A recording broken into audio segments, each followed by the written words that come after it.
Alpen Pharmaceuticals in association with Higher Secondary Principals Forum.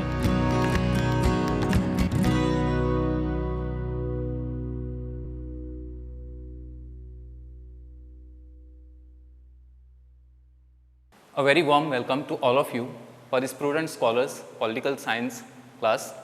Myself, Swapnil Naik, teaching Political Science in Srimati Chandrabhaga Tukoba Naik High Secondary, Pursharim, Goa. And today I'll be discussing a topic from Book 2, that is Politics in India since Independence. And the chapter which I'm going to deal is chapter number 6, that is the Crisis of Democratic Order. Now, in the previous chapter, in the chapter number 5, that is Challenges 2, and restoration of Congress system. You have already seen or you have already listened to the earlier teacher who have discussed about the various challenges faced by Congress right from 1967 onwards, okay, in which you have seen a political succession of a short period of time wherein 3 different prime ministers change. Later on also you have seen about the crisis which took place within the Congress party, the split in Congress party. And also there was this problem with the presidential election and later on the 1971 election. In this particular chapter, the chapter which I am taking, chapter number 6, the Crisis of Democratic Order, I will be dealing with mainly the topics which are displayed right in front of you. The topic I am starting with background of emergency, the economic context, the Gujarat and Bihar movement. Then there was some conflict with the judicial system. Then I'll come to the very main topic here, that is conflict with judiciary. After that, the declaration of emergency, the consequences of emergency, the lessons what we have learned from the emergency, and lastly the politics after emergency. So let me start just giving the background to emergency. Means what exactly was the picture behind this emergency, before this emergency. Okay. So the very first thing what I want to tell you here is the number of changes taking place in Indian politics since 1967. Number of changes, as I have already told you, and you have already learned this in previous chapter, where you discuss about the political succession, the sudden change, okay, as well as the split in Congress. And that is what I am talking about here, that is number of changes in Indian politics since 1967. Next, if you look at Indira Gandhi emerged as a towering leader with tremendous popularity. So since 1967, after Indira Gandhi became Prime Minister of India, she became a tremendous leader, okay, a towering leader with tremendous popularity. Then there was also this party competition which became bitter and polarized. There was a very tough fight between different political parties in the same political party which got splitted, the split of Congress. And there was a very tough competition among these different political parties during this particular phase. There was also the tension in relationship between the government and the judicial system. The Supreme Court found many initiatives of the government to be violative of the Constitution. And this is where I am talking about the tension in the relationship between the government and the judicial system. Then the Congress alleged that the court was a conservative institution. Now here the Congress party have alleged the judicial system being a conservative institution, okay, not giving them chance to implement pro-poor welfare programs. Then the opposition parties also felt that politics was becoming too personalized. Now here the political parties, mainly the opposition parties, has accused the ruling party or the government during that particular time that they were becoming too personalized, okay, looking at their own personal interest. Okay. So if we look at the background to the emergency, this is all what we have seen in the first phase, okay, before the imposition of emergency in India. Okay, starting with the number of changes which started taking place in the Indian politics since 1967, then the tremendous popularity of Indira Gandhi, the party became polarized, okay, there was a very tough competition among those different political parties. Okay, and that was just a background what I am giving you of knowing about emergency. Now, let me talk about the economic context. What was India's condition during the economic condition before the imposition of the emergency? Now, if you look at this, you have already seen 1967, the fourth general election, and soon after that, the 1971 election. And during this period, there were a lot of issues, there were a lot of crises which India have faced. Okay? And that is what I am going to tell you about the economic context, the economic background of India before the imposition of emergency. So, here if you see the Congress slogan of Garibi Hatao did not improve the social and economic condition in country after 1971-72. So, the 1971 election which was held in India with the very main slogan of the Congress, that is, they focused on Garibi Hatao, where they focused on the pro-poor policies.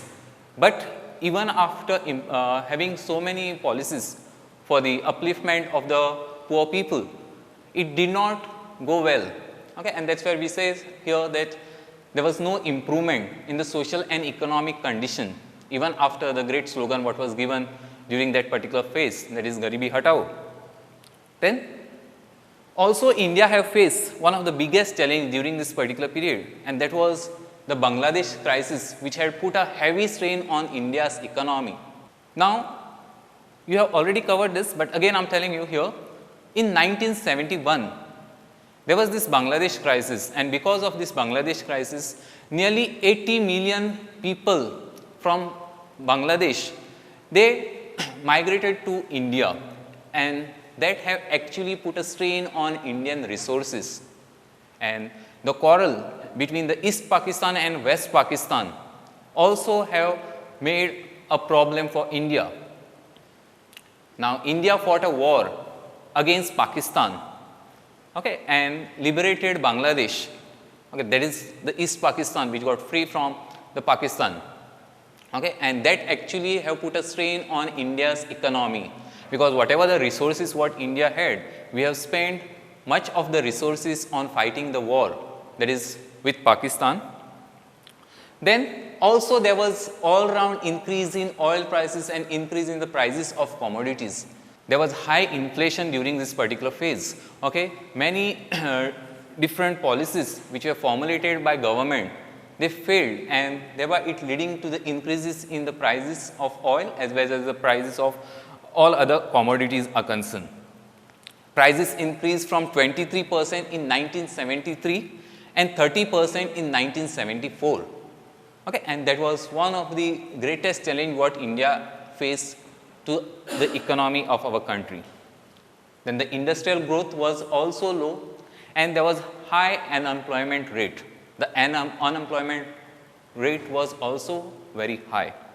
Okay, many of the people, many of the employers, okay, what they have done is they have cut down the expenditure.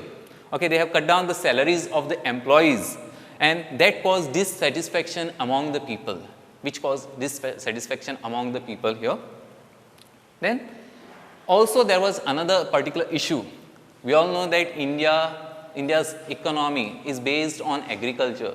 Agriculture is considered as the backbone of our Indian economy.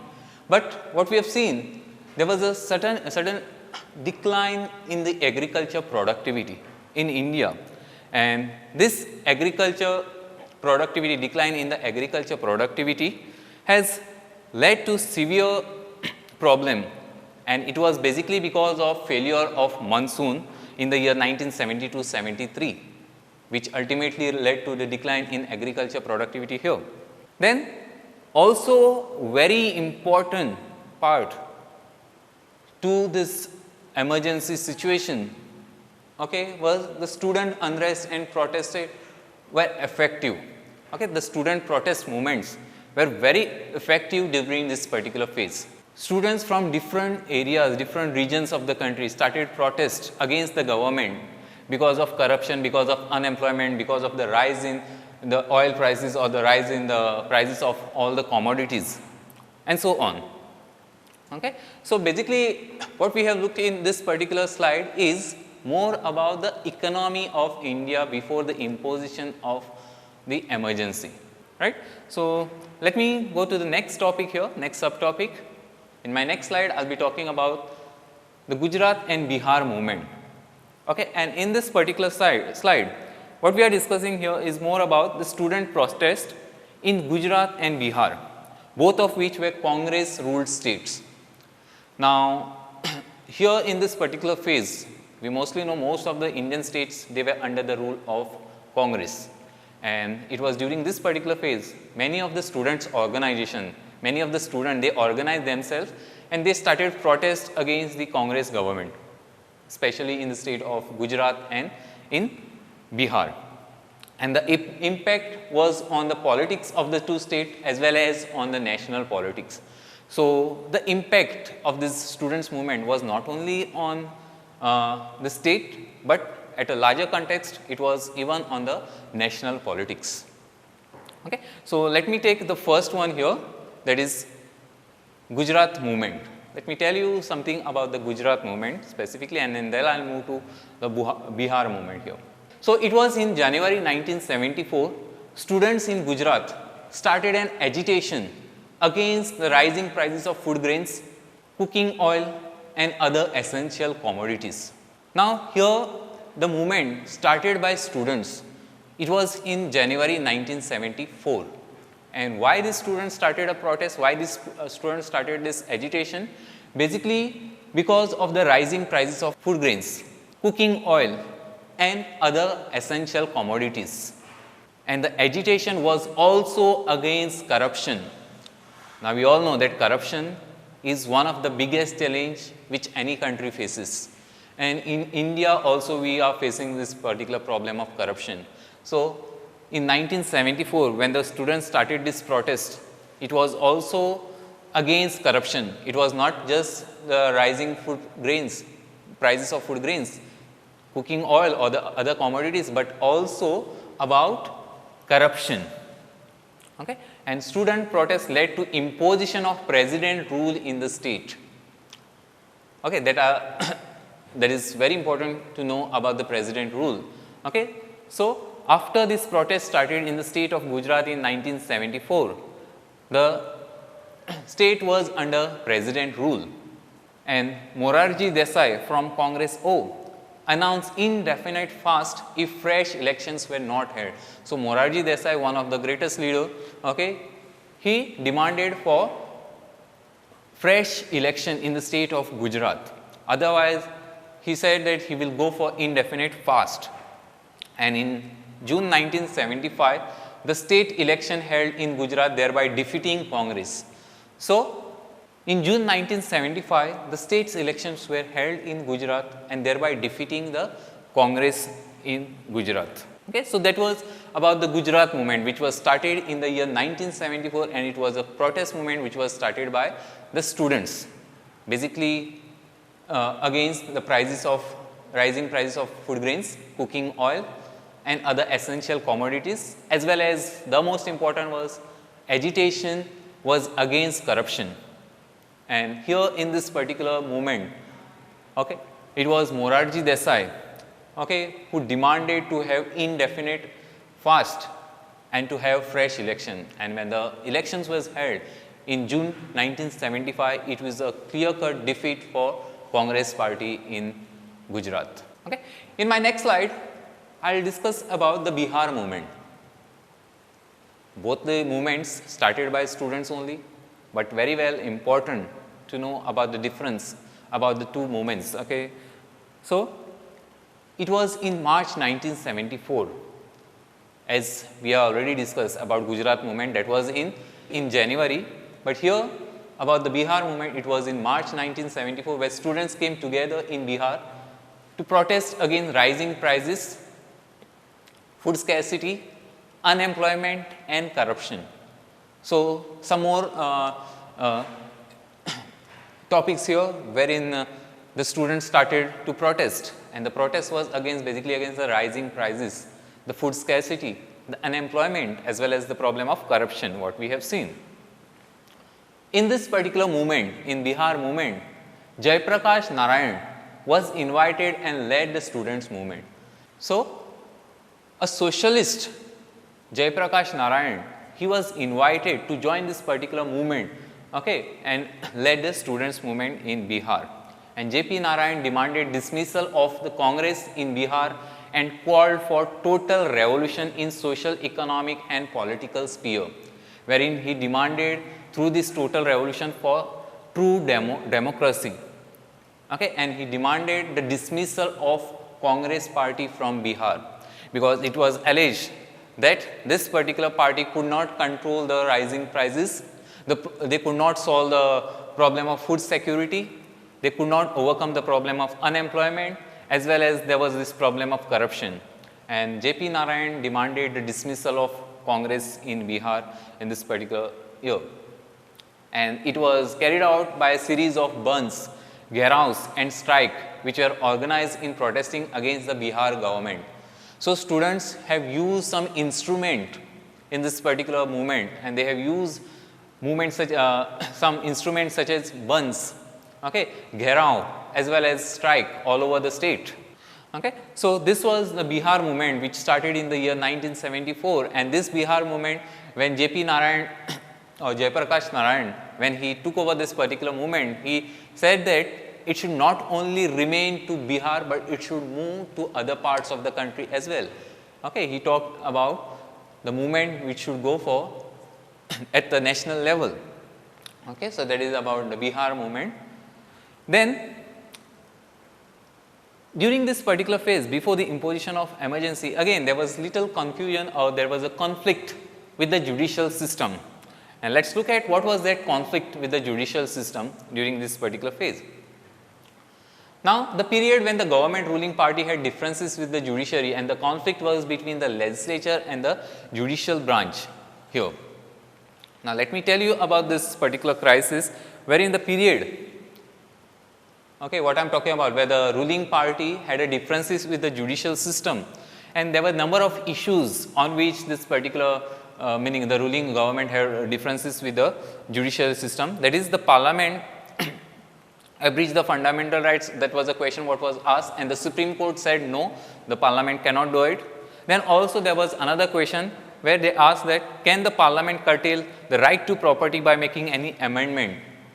Again here the Supreme Court said no, the parliament cannot. Okay, and because of that there was a lot of differences, okay, between the legislature and between the judicial system. That was one. Then that is where what I have talked about, the issues related to constitutional amendment and its interpretations were debated during this particular phase. Then in 1973, the issue of appointment of Chief Justice of India worsened the condition. Now, this was also one another controversial issue with the judicial system. Sidelining the first three senior judges, the government appointed the fourth person, and that particular appointment was politically controversial appointment of the Chief Justice of India, okay, in which the government set aside the seniority of three judges and appointed Justice A.N. Ray as the Chief Justice of India, and that was considered as one of the most controversial appointment in the Indian judicial system, and that is where I am talking about the conflict with the judicial system. Okay. So, that was also another issue before the imposition of the emergency in India. Before the and this is all what I am talking about, the crisis in democratic order. The democracy which gives all the freedom, all the rights to the people was under certain crisis, and we have seen in the first place where I have told you about the 1967 election, and after that the number of issues started in this democratic process. Then the economic conditions of India started declining because of several reasons. Okay, because of the food crisis, because of the war with Pakistan, because of all other issues. And also I have told you about the conflict with the judiciary, that is the conflict between the legislature and the judicial branch of the government. Now let me take you to the very main topic here about the political crisis, what I am talking about, the picture what you can see on your screen here. Okay, it is which you can also check in your text, okay, which is given in your textbook here. Now, let me come to this particular topic on declaration of emergency, how the emergency was declared in India. But before that, I will just tell you about emergency. Now, emergency is a situation which arises in any particular nation, in any particular country. And in India, there are certain constitutional provisions we have related to the emergency. So, there are 3 different articles which I will tell you here about the emergency provisions in our Indian constitution. Article 352, Article 352 for national emergency, for imposition of national emergency. Article 356 which is for state emergency, and Article 360 which is for financial emergency. Okay. And under these three provisions, emergency can be imposed in India. And today what I am going to talk about is the declaration of emergency, and I am focusing on Article 352, that is the imposition of national emergency. Now, it was on 12th June 1975, Justice Jagmohan Lal Sinha of the Allahabad High Court passed a judgment declaring Indira Gandhi's election to the Lok Sabha as invalid. When Indira Gandhi was elected in the year 1971 to the Lok Sabha, there was a petition which was filed against her candidature. She was accused of using the government machinery for contesting the election, for winning the election. And a petition was filed, and when the petition, the judgment was given on that particular petition which was filed by Raj Narayan, a socialist and a candidate who contested against Indira Gandhi in 1971 election, and the petition was given a judgment by Justice Jagmohan Lal Sinha of the Allahabad High Court, and he passed a judgment declaring Indira Gandhi's election to the Lok Sabha as invalid. And on 24th June, the Supreme Court granted her partial stay on High Court order. So, after Indira Gandhi's election was declared as invalid, what she did was that she went to the Supreme Court. The Supreme Court partially granted her stay on the High Court order. Okay, and when she was granted the stay for that particular period, okay, she could she in that particular phase have taken that particular chance here, and on 25th of June 1975, the government declared threat of internal disturbances and therefore invoked Article 352 of the Constitution. Okay. So, after Indira Gandhi got a chance to stay for a particular period, okay, what had happened was on 25th of June, on the midnight of 25th of June 1975, the government declared a threat to internal disturbance and therefore invoke Article 352 of the Constitution, and the government under the provision could declare a state of emergency. Okay. And on the night of 25th June 1975, the Prime Minister recommended imposition of emergency to the then President of India, President Fakhruddin Ali Ahmed. Okay. So, it was recommended by the Prime Minister, okay, the government in the midnight of 25th June to impose the national emergency to the President of India, and the President was President Fakhruddin Ali Ahmed. Okay. And after that, the President imposed the national emergency in India on the midnight of 25th June 1975. And the same thing, the cabinet was informed about the emergency at a special meeting at 6 a.m. on 26th June after all this happened. So, about this particular declaration of emergency was known to the other members of the parliament, the cabinet, okay, on the next day, that was on 26th June, that too at 6 a.m. Okay, after all these things happened. So, here the emergency was declared on 25th of June 1975, and it was on the recommendation of Prime Minister, and the Prime Minister at that time was Indira Gandhi, and she recommended it to the President Fakhruddin Ali Ahmed, and he imposed on the emergency on the midnight of 25th of June 1975.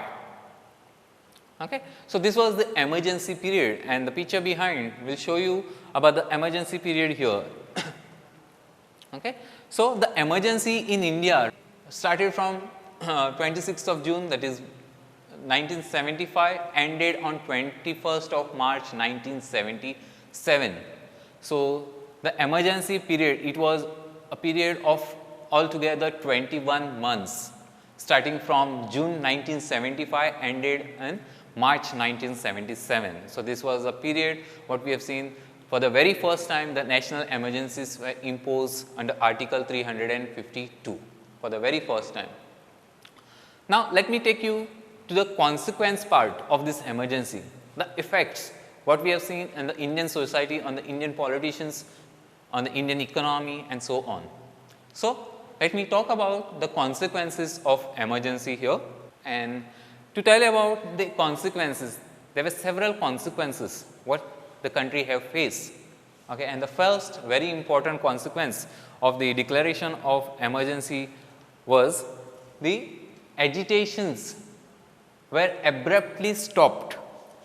You all know that when the emergency was imposed, before that there were number of agitation, there were number of protest movements which were started by different leaders all over the world. Different students were also involved, and all these agitations, all these protest movements were abruptly stopped. All of a sudden, after the imposition of emergency, all this agitation, all this protest movement, all these strikes were stopped by the government after the declaration of emergency. So, as I have said, consequence of emergency, and in which agitations were abruptly stopped, where many political leaders, okay, and especially the opposition leaders were put up in jail because they were protesting against the government decisions, and that is what made the government to send all of the leaders and most of the political leaders to jail. And also important, during the emergency period, the government suspended the freedom of press, which is one important tool in the hands of the people in any democracy. But when the emergencies were imposed, there are so many restrictions which comes with it. And another important problem what was faced by government suspended the freedom of press, where the newspapers were asked to get prior permission, prior approval from the government to publish any material. And this is what we know about press censorship. So, during this particular phase, the government suspended the freedom of press, and that is what we know about the press censorship. Even many of the newspapers, many of the magazines started printing the magazines or the newspapers, okay, with blank spaces, where the government have given where the government have not given them the permission to print it. Then the government banned many organizations, and organizations like Rashtriya Swayamsevak Sangh (RSS) and Jamaat-e-Islami were also banned, basically apprehending the social and communal disharmony. So, government have taken major steps in banning many of the organizations. It includes Rashtriya Swayamsevak Sangh, that is RSS, and also another, that is Jamaat-e-Islami. Then, under the provision of emergency, the fundamental rights of citizens were also suspended. Now, this is one constitutional right which is given to every individual in India, every citizen of India. But when the emergencies were imposed, the government, under the provision of emergency, also suspended the fundamental rights, and the government also made it sure that the fundamental rights cannot be challenged even in the Supreme Court, okay, because of the emergency which was imposed. And also very important, the government made extensive use of preventive detention. Now, this is one particular provision what we have in the Indian Constitution, okay, and the government have made extensive use of preventive detention. And what is this preventive detention now? It is nothing but a particular law what we have, where people are arrested. People can be arrested and they can be detained, not because they have committed any crime, but before they commit any crime, people will be detained or arrested here. And that is what we know about preventive detention. Before any person commit any crime, the person will be detained, person will be arrested, Okay, and that is what we know here as preventive detention, and that was extensively was used by the government during the period of emergency in India, and that is one of the consequence what we have seen as far as the emergency is concerned. Then the parliament also brought many changes to the constitution. There were so many amendments which were passed during this particular phase. Okay, and one of the important constitutional amendment which was passed was, so the 42nd constitutional amendment was also passed during the emergency period, that was in 1976. The duration of the legislature in the country was extended from 5 years to 6 years. That was also another major change what was brought by the emergency in India, and that was also another consequence what we have seen in the Indian political system, and that was more towards the crisis situation what was seen in the Indian democracy. Okay. Now, this image will show you, this is a newspaper clipping what we have, which shows that the president proclaimed national emergency, okay, giving a reason saying that security of India was threatened by internal disturbances. The reason what was given saying that internal disturbances, okay, there was a threat to the India. Okay, and basically this preventive arrest, press censorship and all that, it was all happened during the emergency period. Now, this image I have shown just to give you the reflections about the situation during the period of emergency. After discussing about the consequence of emergency, let me just tell you something more about the lessons what we have learned out of emergency. What are the lessons what we have learned? Now, you know, for anything there is a consequence, and also when we face any consequence, we learn many things from that. And in India also we have learned number of things as far as because of the imposition of emergency. Now, the emergency brought out both the weaknesses and the strengths in the Indian democratic system. Now, let us just look at what are those weaknesses, what are the strengths, what we have seen as far as during the emergency period. One lesson of emergency is that it was felt that it was extremely difficult to do away with the democracy in India. So, one of the lessons what we have seen, though there were number of agitation, number of problems what we have seen in the Indian system, in the Indian democratic system during the emergency time, it was very much felt that it is very difficult to do away with the democratic system in India. Okay, so that was one of the important lessons what we have learned out of this emergency in India, that is one.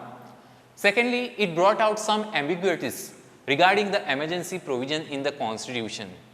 Now, this ambiguities what I am talking about, mainly the problem, the issues in the Indian constitution, the provisions of emergency, how we can go about imposition of emergency, what are the ways why we can impose emergency, and there were several other issues, okay, which made it difficult to understand, and that is why it is said that it brought out some ambiguities regarding the emergency provisions in the Indian constitution.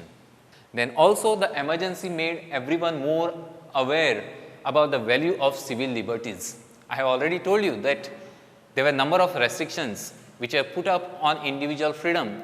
There was no freedom of press, fundamental rights were suspended during the time of emergency, and that is what I am talking about. The emergency made everyone more aware about the values of civil liberties, which are important to every individual, which are important to every citizen in the democratic system. And the court too have taken an active role after the emergency protecting the civil liberties. So, the judiciary, the court become also very active, okay, in protecting the rights, the liberties, the civil liberties of every individual after emergency was over. So, what we know today that the emergency has given a lesson where it has shown us the crisis situation, where it has shown us the weaknesses as well as the strength of the Indian democracy. And here if we look at that, it is said that it was very difficult for any country, any person to say that it is very difficult for anybody to say that India would do away with the system of democracy. So, that was one. Then also it brought out some ambiguities regarding the emergency provision in the constitution of our country. Then it made everyone more aware about their civil liberties, as well as the court became active in protecting the civil liberties of every individual there. Okay, and that is what we have learned. That is a lesson what we have received after the imposition of national emergency. Okay, and lastly, this is the last ending topic which I would like to conclude with, the last remaining subtopic, that is politics after emergency. Means how there was a transition in the political situation. What was the political situation after 1977? Okay, after lifting the emergency from India. And if you see, after the emergency was over, the Lok Sabha elections were announced. So remember, I have already told you the emergencies got over in March 1977, and after the emergencies were over, the Lok Sabha elections were announced.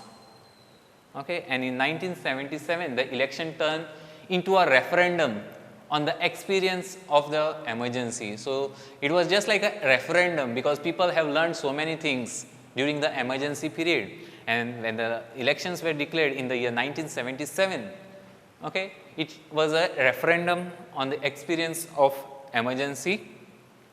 Then the opposition fought the election on the slogan "Save Democracy." You remember the slogan what was given in 1971, which was on Garibi Hatao. But after the imposition of emergency, people learned so many things regarding the democratic system, the rights, the freedoms, and so on. And the opposition, they fought the election of 1977 with the slogan called "Save Democracy." Okay? And the people's verdict was decisively against emergency. So the people gave a verdict. The electoral verdict of 1977 election was against emergency. Okay, for the very first time since independence, the Congress party was defeated in the Lok Sabha election. So the thing what I am talking about, the decisive verdict, is nothing but for the very first time since independence, the Congress party was defeated in the Lok Sabha elections, thereby giving a chance to a new party to come into power. The Congress could win only 154 seats out of 542, whereas the Janata Party and its allies won nearly 330 seats out of 542 seats in the Lok Sabha. And the Janata Party itself won 295 seats, thereby declaring Morarji Desai as the Prime Minister of India after the 1977 election. So that was the politics after emergency. That is the elections which was held in 1977 and giving a clear-cut verdict in the favor of another party, that is Janata Party, okay, declaring as a winner with total 295 seats, along with its allies combining together 330 seats out of 542. And it was a defeat for the Indian National Congress with just 154 seats. Okay. So this is the last topic, last subtopic in this particular chapter, that is the crisis of democratic order. So let me just give you gist of what we have covered today in this particular chapter. So today in this particular chapter, I have covered the topic on the background to emergency, then the economic context, how India have faced the economic problems, okay, the decline in the Indian economy. Then I have also told you about the Gujarat and Bihar movement, how the students have protested and how the protests have turned them to fight against the injustice which was done.